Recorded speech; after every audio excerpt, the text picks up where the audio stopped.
सगुण, ठीक है ना, जिसमें क्या होता है कि शरीर सहित किसी के गुण की व्याख्या की जाए, ऐसी भक्ति वो कहलाती है सगुण की भक्ति, जहाँ पे आपका भगवान का आर्किटेक्चर पता है, दिखते कैसे हैं, उनका स्वरूप कैसा है। अब मान लो कृष्ण भगवान है, सब जानते हैं उनके हाथ में क्या होगा, बांसुरी होगा, मोर मुकुट होगा, उस पर गैया हुआ चल रहा होगा आसपास, वो कृष्ण भगवान है। वो कृष्ण भगवान सबको अच्छे लगते हैं, लेकिन जब वही कृष्ण भगवान जब अपने रौद्र रूप में आते हैं, जब हाथ में सुदर्शन चक्र होता है और जब वो पूरा अपना संपूर्ण रूप में आ जाते हैं, तो कहा था कि ये जो है अब तो एक तरह से कहते हैं कि अब सृष्टि का संहार करके ही मानेंगे, है ना। भोला बाबा है, कितना तपस्वी मूड में होते हैं, सब अच्छा होता है, और तीसरा आँख खोल लेंगे तो धुई तुम गायब हो जाओगे। तो क्या होता है, भक्ति का अलग रूप है। माता रानी का है, एक सिंपल भी रूप होता है जिसमें वो आशीर्वाद देने की मुद्रा में होती है, अभय मुद्रा में, और एक काली जी वाला भी रूप होता है जहाँ भोला बाबा भी जबरदस्ती लेट जाते हैं डर के मारे, कह रहे भैया इनमें से कौन मुँह लगाएगा, ठीक है। तो क्या होता है, यहाँ पे रूप पता है। तो बेसिकली आपका देखिए, जब स्टार्टिंग समय का बात है, जब भारत में क्या हुआ था कि हिंदू धर्म का पतन हो रहा था। ऐसे हिंदू धर्म का पतन नहीं हुआ, हिंदू धर्म का पतन होने के पीछे बहुत सारे कारण थे। कारण क्या थे कि देखिए, होने क्या लगा था कि एक तो आडंबर जो है किसी भी धर्म को आज न कल निगल जाएगा। आडंबर क्या होता है कि देखिए, एक होता है पूजा करना। अच्छा, हम लोग के घर में यहाँ देखते होंगे, शुरुआत से हमारे पूर्वजों को, हमारे पुरखों को ये पता था कि पीपल का पेड़ जो है वो ऑक्सीजन देता है, और रात के समय में क्या होता है, वो कार्बन डाइऑक्साइड लेता है, तो उसके पास नहीं जाना चाहिए रात में। उन्होंने प्रिस्क्रिप्शन बना दिया, ये परसेप्शन सेट कर दिया कि पीपल के पेड़ पे भूत होता है, रात में वहाँ मत जाना, डराने के लिए। हम लोगों ने यूनिवर्सल सत्य मान लिया कि पीपल के पेड़ पे साला भूते होता है, ठीक है। फिर उन्होंने कहा कि पीपल का पेड़ रहेगा तो क्या होगा, हमारा सेवा होगा, थोड़ा सा हेल्प मिलेगा, हमारे एटमॉस्फेयर वायुमंडल के लिए बढ़िया है। उन्होंने कहा कि इसको पानी दो, पूजा करो।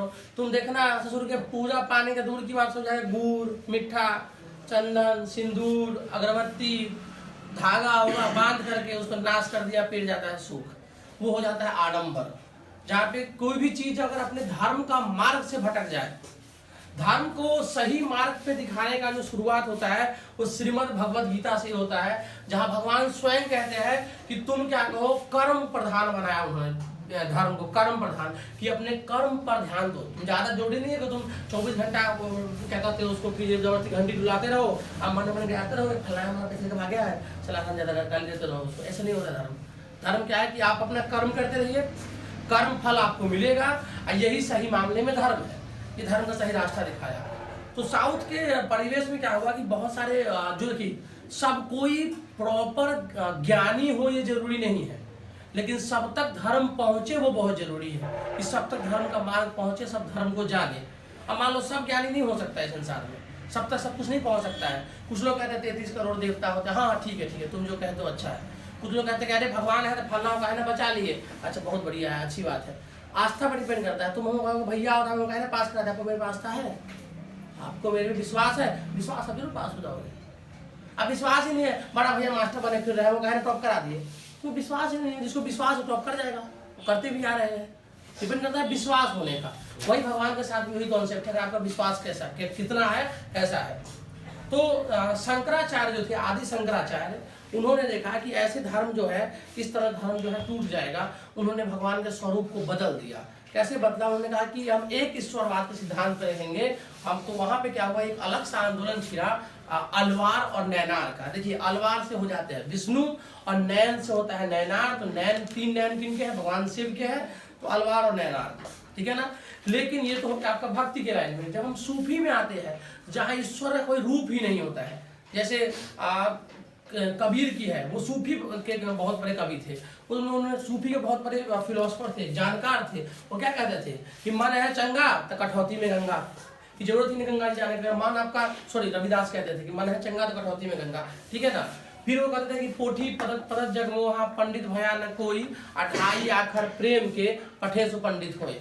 ये कबीर ने कहा था कि कितने भी पोथी पढ़ लो, कितने भी धर्म पुराण का किताब पढ़ लो, कुछ भी पढ़ लो, लेकिन अगर तुमको प्रेम का 2.5 अक्षर नहीं पता है ना, तो ये जो जिसको तुम लव बोलते हो, लव में 4 अक्षर होता है, 4 गंधा का अर्थ ही होता है।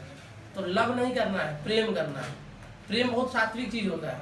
प्रेम किसी को किसी से भी हो सकता है। आपको, आप घर में कोई बच्चा है, उससे आपको प्रेम होगा। आपको बहुत लगाव वाला कपड़ा है ना, आपको फेंकने का मन नहीं करता होगा, अरे इसको पहन लेते हैं। छोटा होगा ना, बड़ा मन दुखी हुआ, अरे यार छोटा पड़ गया, अब ये इसके बिना मन नहीं भर रहा है। हर इंसान को कुछ ना कुछ चीज़ से, तुम्हारे मोबाइल फ़ोन है, चाहे सस्ता हो चाहे महंगा हो, अगर आपसे कुछ यादें उसकी जुड़ी होती ना आपके साथ, उसकी आपका उससे प्रेम हो जाता है। तो प्रेम के स्वरूप बताया। फिर आते हैं जो मुस्लिम्स थे, जो कहा गया था, आपने 11th क्लास में पढ़ा था कि 2 तरह से मुस्लिम धर्म का प्रसार किया गया था। एक था कि अटैक करके, जोर जबरदस्ती आक्रमण करके, जब वहां से अरब से निकले, और दूसरा तरीका था जिसमें उन्होंने धर्म युद्ध किया। यूरोप में भी कितने धर्म युद्ध हुए, एशिया में हुए, कभी क्या होता क्रिश्चियन जीतते थे, कभी मुस्लिम जीतते थे। आपने 11th क्लास में पढ़ा था, जो सिलेबस से काट दिया गया है। लेकिन जब वो इंडिया आया तो उन्होंने देखा कि ऐसे लड़ाई करके किसी पे भी काबू नहीं किया जा सकता, इसको भक्ति का मार्ग बनाना पड़ेगा। तो 2 तरह से सूफी भक्ति यहाँ पे इंडिया में पनपा। एक हुआ, पहला था आपका बासरा और दूसरा था बेसरा। बासरा, बासरा ऐसा कानून, इस्लाम का कानून जिसको बोलते हैं शरिया कानून, जो इस्लाम के शरिया कानून को मानने वाले जो होते थे वो बासरा कहलाए, और जो लोग शरिया कानून को नहीं मानते थे वो बेसरा कहलाए। जो कहते थे कि हम शरिया कानून को नहीं मानते, बस अल्लाह को मानते हैं, अल्लाह के रहमो करम को मानते हैं, उससे ज्यादा कुछ भी नहीं मानते हैं। इसी में बहुत सारे संप्रदाय हुए जिन्होंने इस्लाम धर्म के और सूफी भक्ति को आगे बढ़ाया। उसमें पहले जो थे वो थे आपके चिश्ती, ठीक है ना। चिश्ती संप्रदाय के सबसे जो प्रमुख होते हैं, सबसे प्रमुख जो क्या कहते हैं सूफी संत थे या कह सकते हैं औलिया थे, उनका जो नाम था वो था ख्वाजा मोइनुद्दीन चिश्ती, जिनका आपको कहते क्या है कि जिनका आपको जो दरगाह है वो आपको अजमेर में है।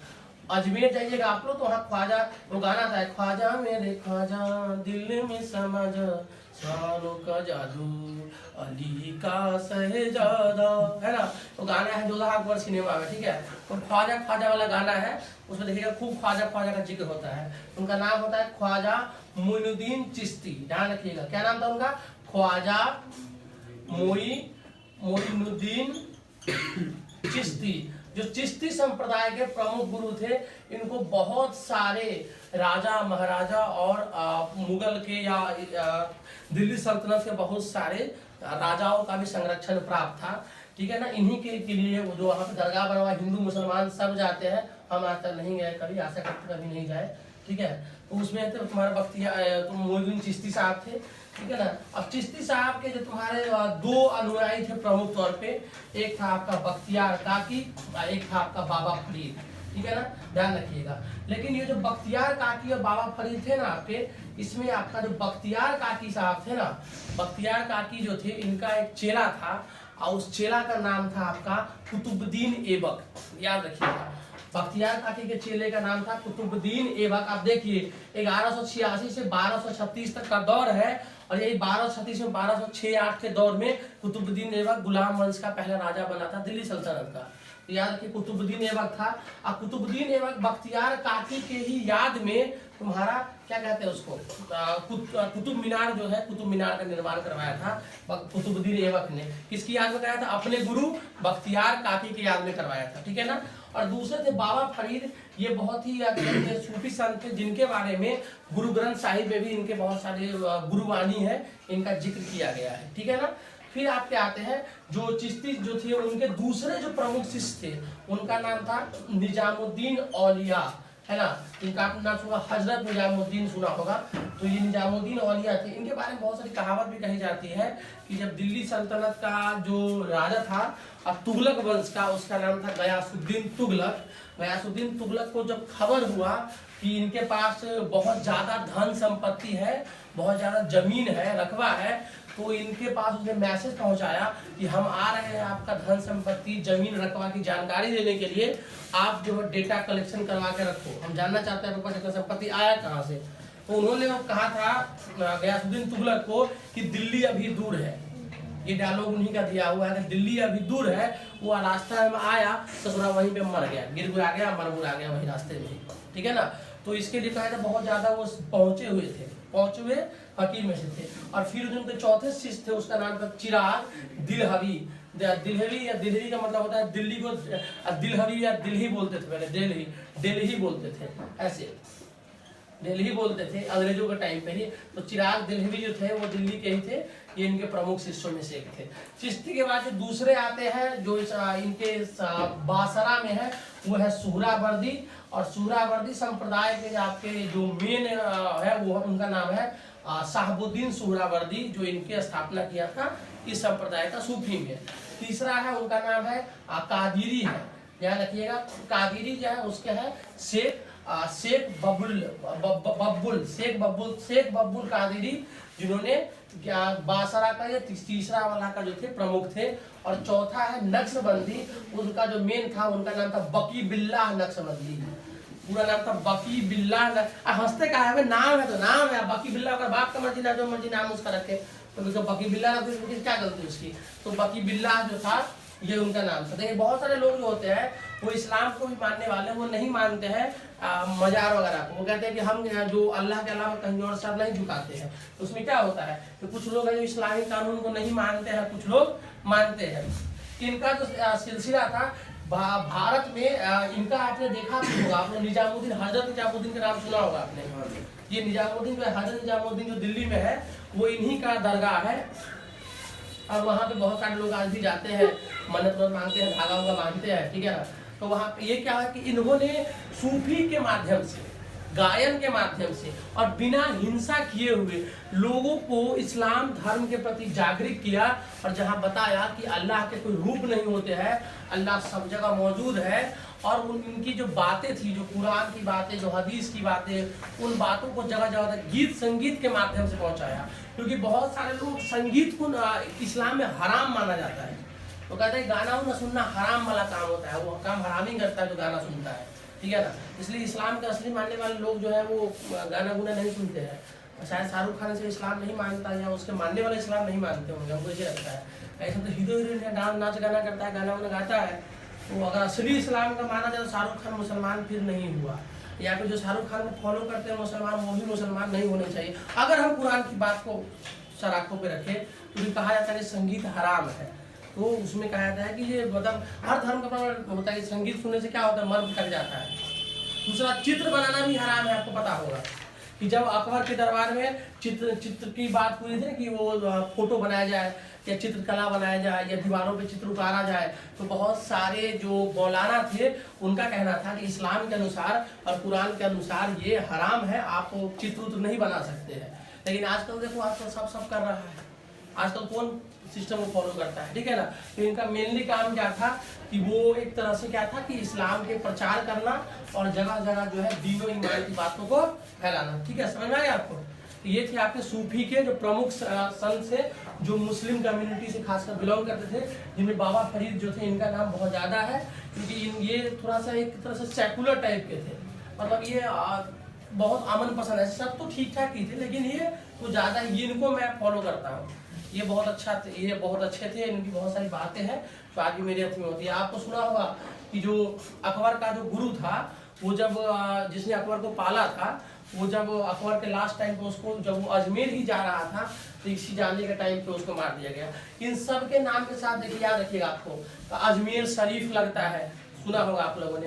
निजामुद्दीन औलिया का उसमें शरीफ लगाने का जो रिवाज है, जो मुस्लिम धर्म के प्रमुख ग्रंथों को मक्का शरीफ, मदीना शरीफ, अजमेर शरीफ, याद रखिएगा। शरीफ जो वर्ड होता है ना, वो मुस्लिम धर्म के धार्मिक स्थल पे लगता है। और साहिब जो वर्ड है, ये सिख धर्म के धार्मिक स्थल पे लगता है। जैसे सुना होगा आपने कि पौंटा साहिब, गुरुद्वारा साहिब, बांग्ला साहिब, वहाँ पे हरमिंदर साहिब मंदिर कहाँ पर है आपको पता है? अमृतसर में है।